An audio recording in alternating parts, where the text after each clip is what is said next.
Welcome back. Episode 8, Chillin with Dylan, sports, music, life takes.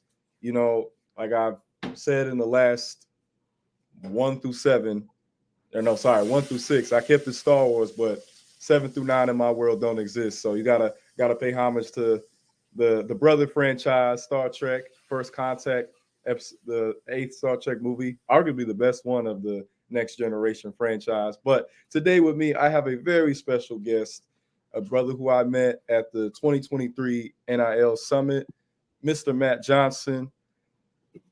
Pleasure to have you on board. Pleasure to speak with you again, and pleasure to see you because I know you got a lot going for yourself, and there's a lot more to your story than just football. So glad to have you here, my brother. Yeah, no, I appreciate you for having me. Absolutely, absolutely. Well, for starts, I gotta ask because I met you at the NIL Summit. How was it, and are you planning to go to the one that's going to happen this year? No, it was a great opportunity, great event. First of all, the first of its kind. The year before that being the inaugural event, but great opportunity to meet other people and just talk NIL and also talk sports. So I don't know if I'll be back this year, but regardless, it's a great event. For sure, for sure. Now, for those that don't know, this brother Matt is a very stylish guy. Very stylish guy. He's Mr. Fashion over here. Now, with fashion being something that I see you actually incorporated into your brand, and you've been able to use that with your imaging. Is that something that moving forward you intend to keep continuing with?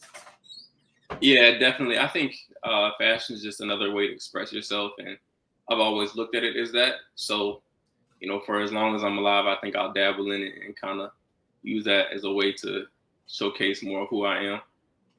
For sure, for sure. And another thing that people don't know about you is that you like to cook. So Yeah.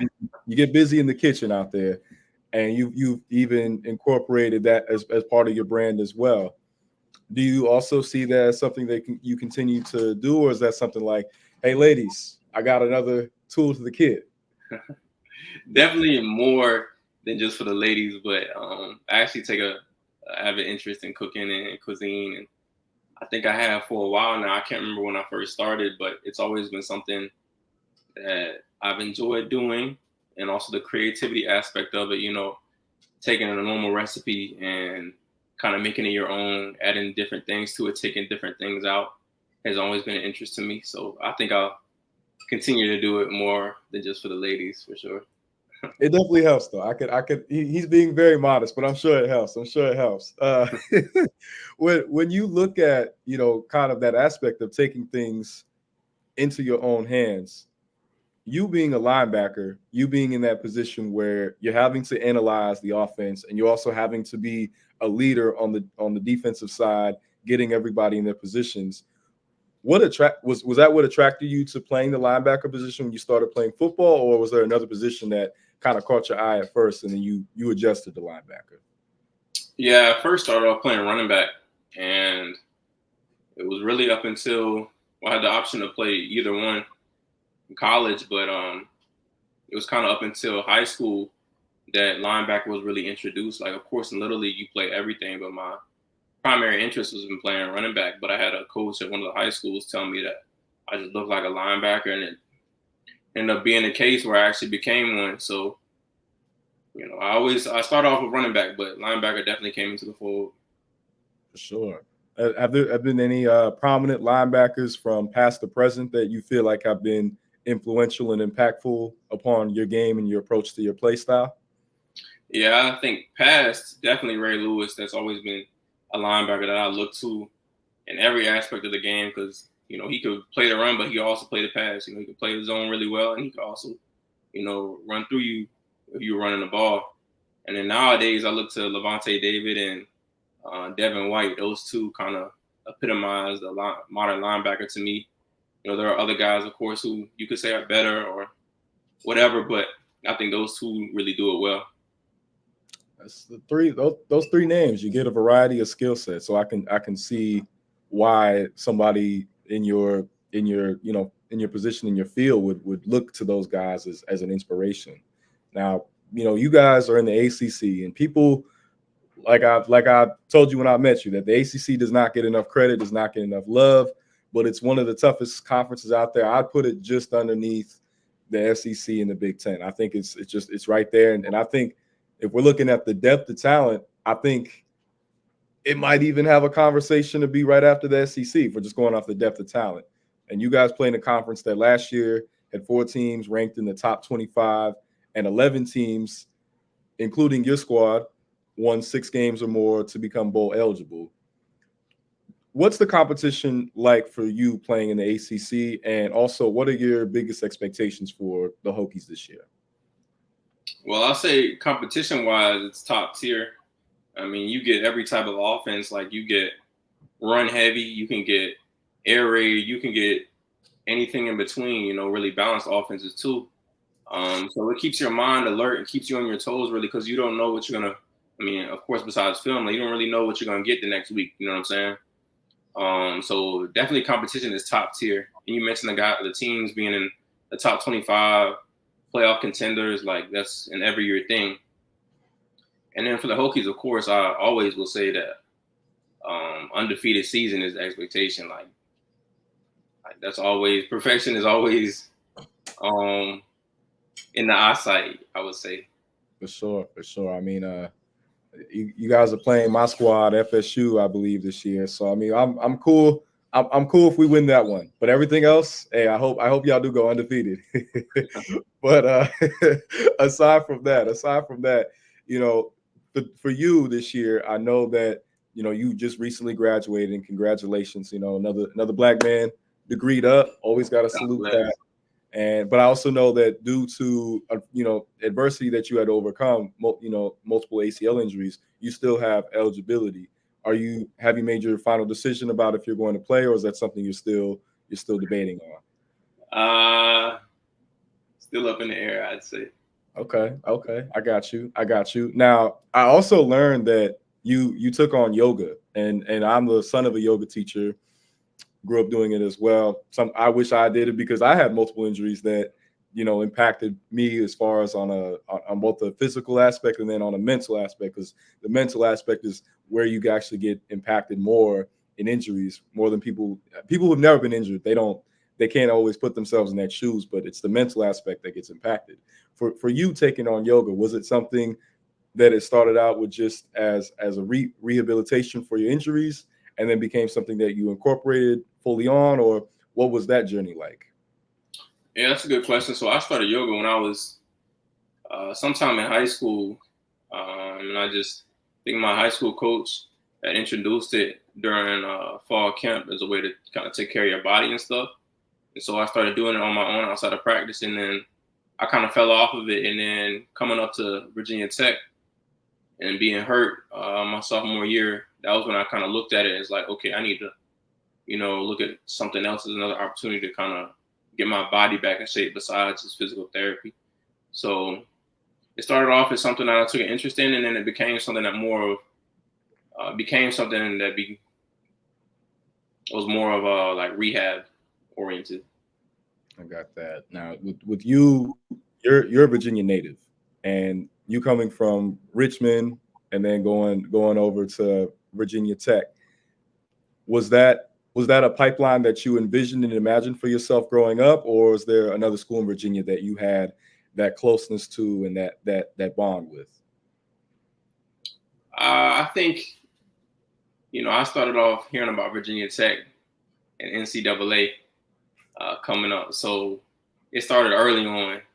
But you know, the recruiting process, you get introduced to a number of schools, so other schools came into the fold, but eventually it became just Virginia Tech. But I think it did start with Virginia Tech.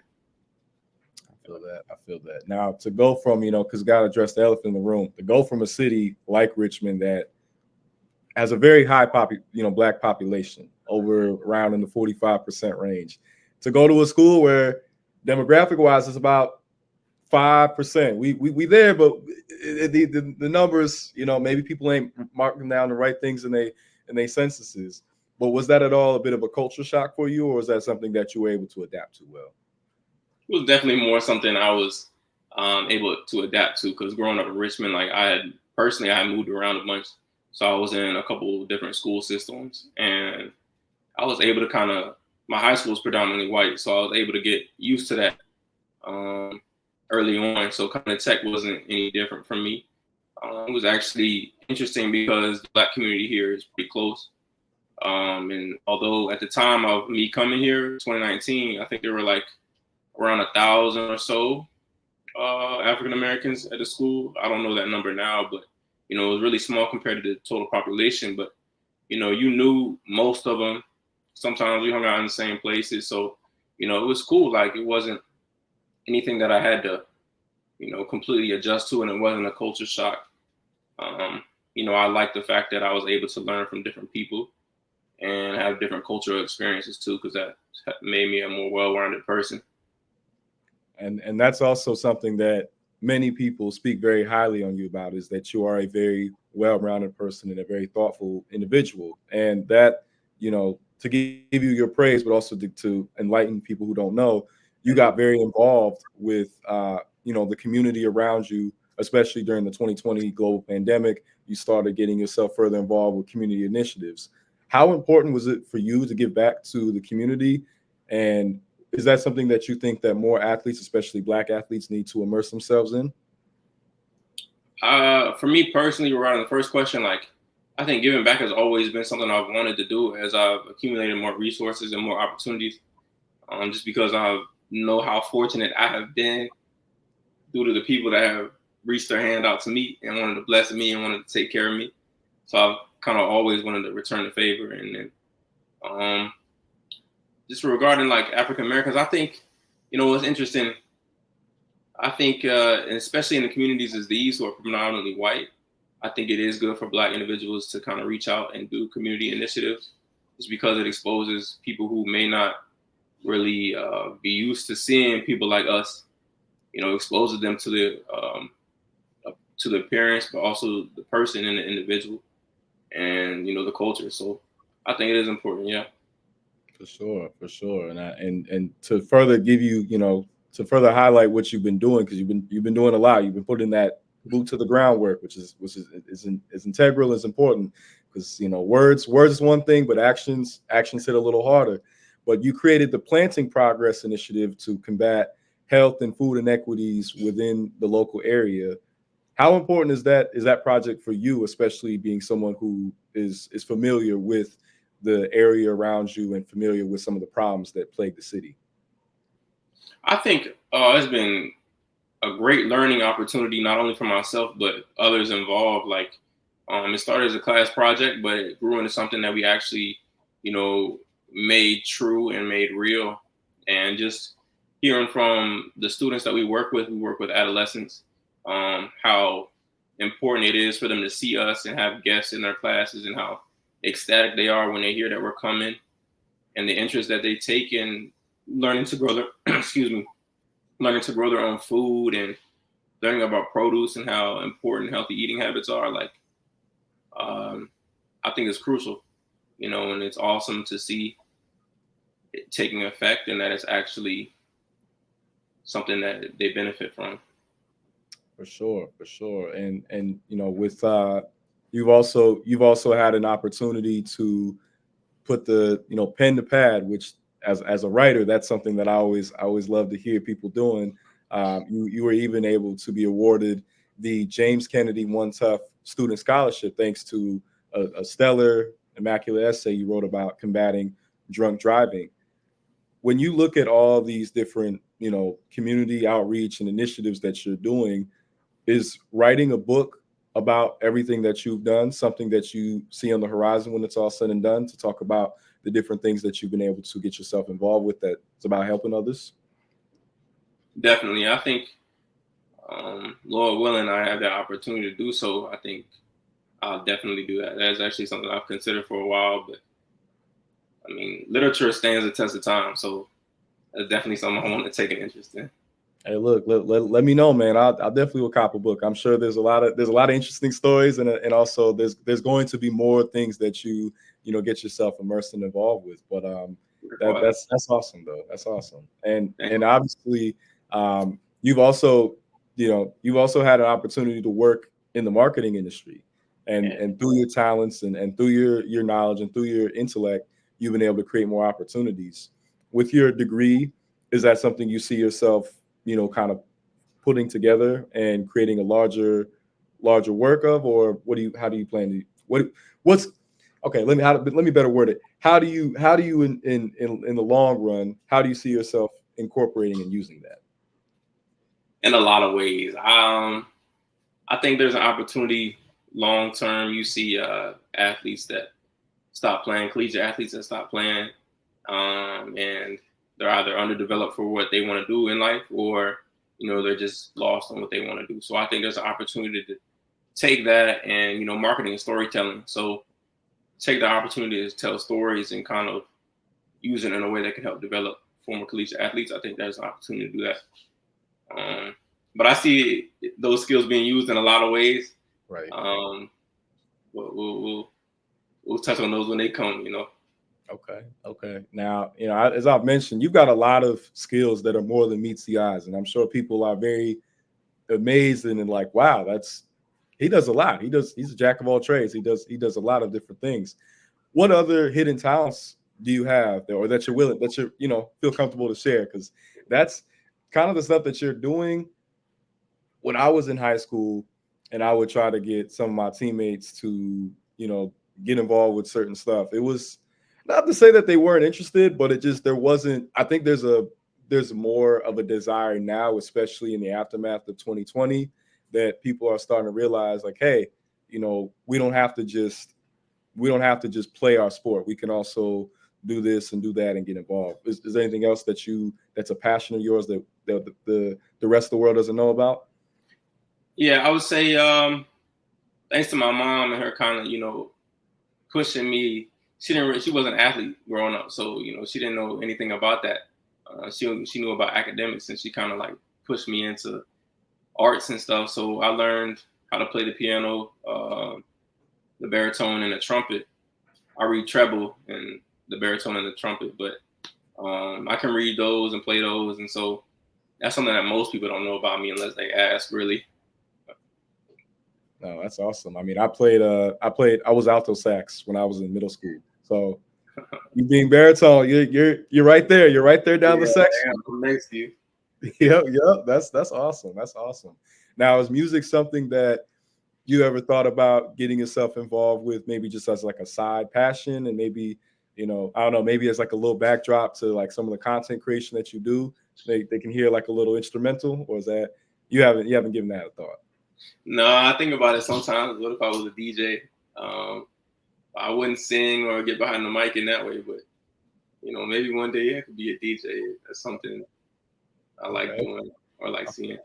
I feel that, and most athletes, they've got that pregame playlist, they've got that workout playlist, and they've got that they even got an after game playlist.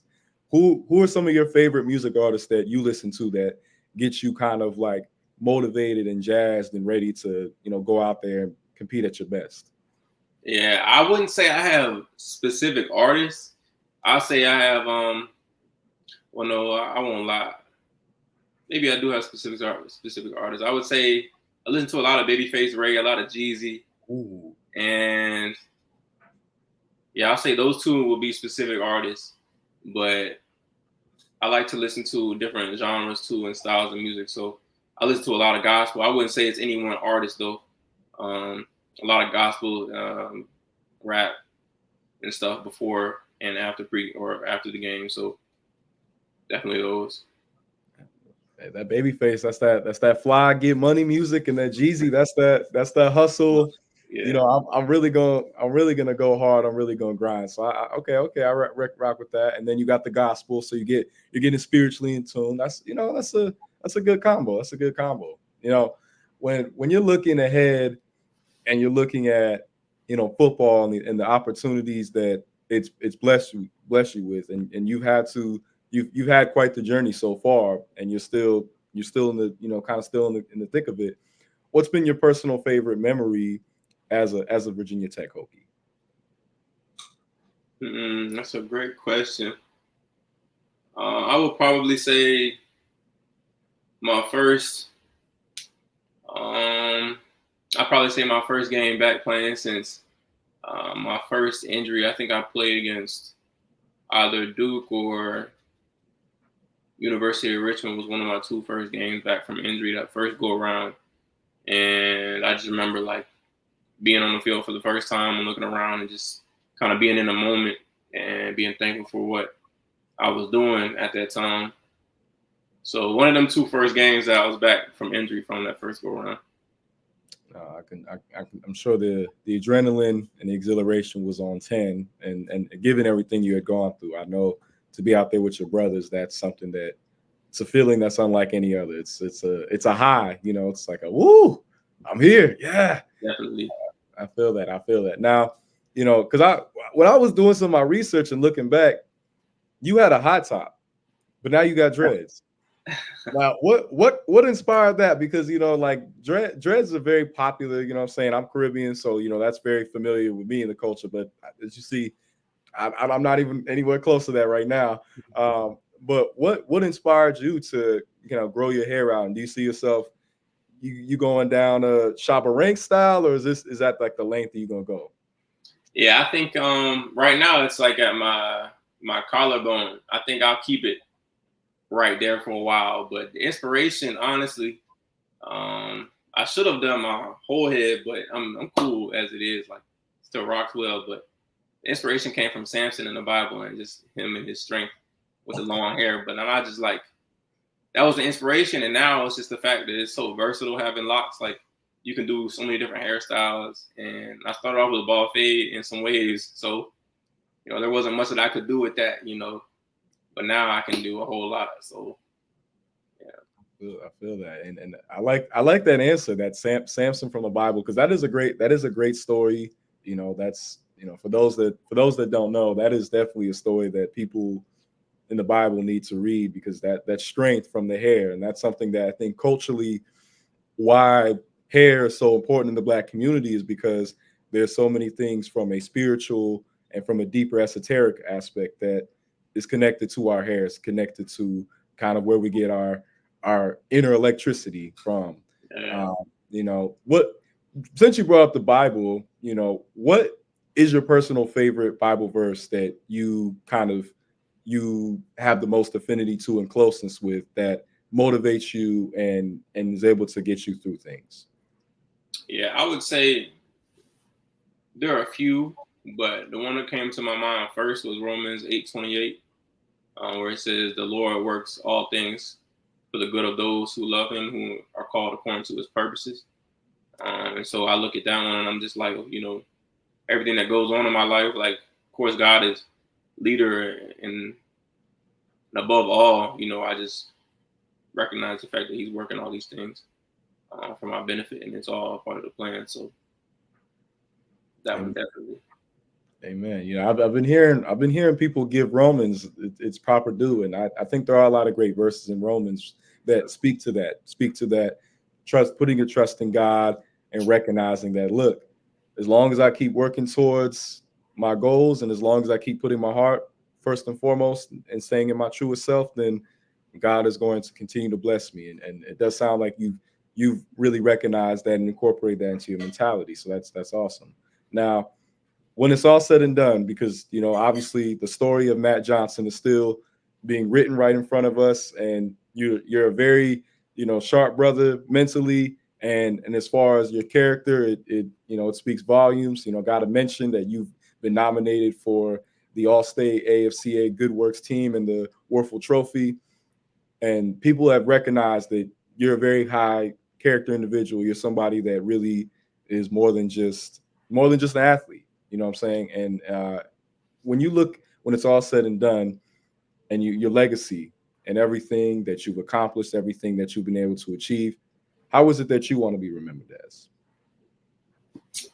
I think first that I honor God by what I was doing, you know, the gifts and talents that I've been given, and then also I think I just want the people who helped me get to where I'm at. I hope they see their hand in my life and see that it was well used, and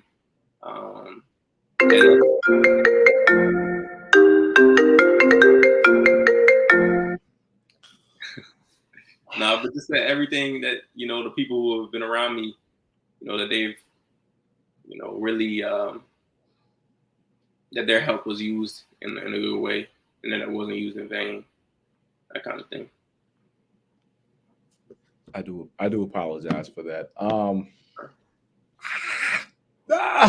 Love you, Mom, but you picked the worst time.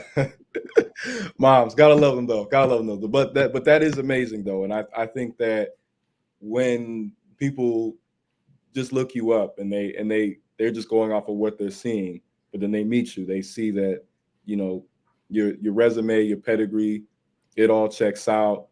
It speaks volumes to your character that you're someone who is so concerned and so dedicated to helping others, putting others' needs before yours, and being someone who really and truly walks in the path of Christ. So I think that is something that's very admirable. And, you got my support, rocking with you and rooting for you in all your successes, because I know there's plenty that are going to keep pouring in. But I appreciate it. Of course. And Matt, it's been an absolute pleasure to speak with you. I'm saying, like, it was great to meet you last year. And I think that anybody who gets a chance to know you and know your story is very much a lucky person, because you, like I said, you have a lot of great things going for yourself, and you're continuing to create great opportunities for yourself. So, I hope people continue to recognize and pour into you and continue to run with that and continue to pour back into others like you've been continuing to do so. So very much major hats off to you, major respect. Thank you. No, I appreciate that. Appreciate you having me on this too. Of course. And, I would like for people to be able to follow you on your journey, be able to see the progression. Is there any way that they could follow you on social media and see your progression in your journey? Yeah, follow me on social media at MVJohnson_. Yeah. All right. Yeah. And you're going to see a whole lot of cooking and a whole lot of fly fits too. So I just gotta warn the people, you might be looking like, dang, like I need to get like that. How's he doing this? But it's been an absolute pleasure, Matt. And, I really do appreciate you for coming on board today.